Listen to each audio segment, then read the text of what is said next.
அனைவருக்கும் முயற்சி முருகேசனின் அன்பு வணக்கம். பேரறிஞர் அண்ணா அவர்களினுடைய தன்மைக்கு ஒரு சான்று தருகிறேன். அமெரிக்காவில் போய் அவருக்கு வைத்தியம் நடக்கிறது. திரும்ப வருகிறார், சட்டமன்றத்துக்கு வருகிறார். சட்டமன்றத்திலே காங்கிரஸை சேர்ந்த அனந்தநாயகி என்கிற சட்டமன்ற உறுப்பினர் கேட்கிறார், அமெரிக்காவுக்கு சென்று உங்களுக்கு சிகிச்சை செய்து வந்திருக்கிறீர்களே, அதற்கான மொத்த செலவு எவ்வளவு?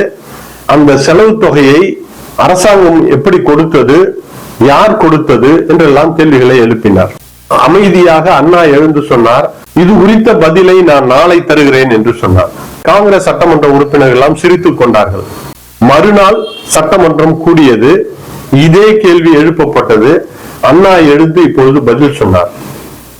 என்னுடைய அமெரிக்க பயண மருத்துவ செலவு அனைத்தையும் சேர்த்து 1,25,000 ரூபாய் ஆனது.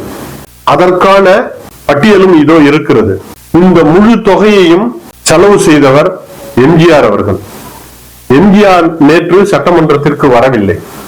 அவரை வைத்துக் கொண்டு சொல்ல வேண்டும் என்பதற்காகத்தான் இன்றைக்கு சொல்லுகிறேன். என்னுடைய மொத்த வைத்திய செலவையும் செய்தவர் எம்ஜிஆர் அவர்கள். அவருக்கு இந்த நேரத்தில் என்னுடைய மனமார்ந்த நன்றி. இதோ இருக்கிறது எனக்கான செலவு பட்டியல். செலவு பட்டியலும் இருக்கிறது, செலவு செய்தவரும் இருக்கிறார் என்று சொன்னாராம். எதை எப்படி செய்ய வேண்டும் என்பதற்கு அண்ணா ஒரு சிறந்த எடுத்துக்காட்டு. தமிழால் இணைவோம், தமிழால் உயர்வோம். நன்றி, வணக்கம்.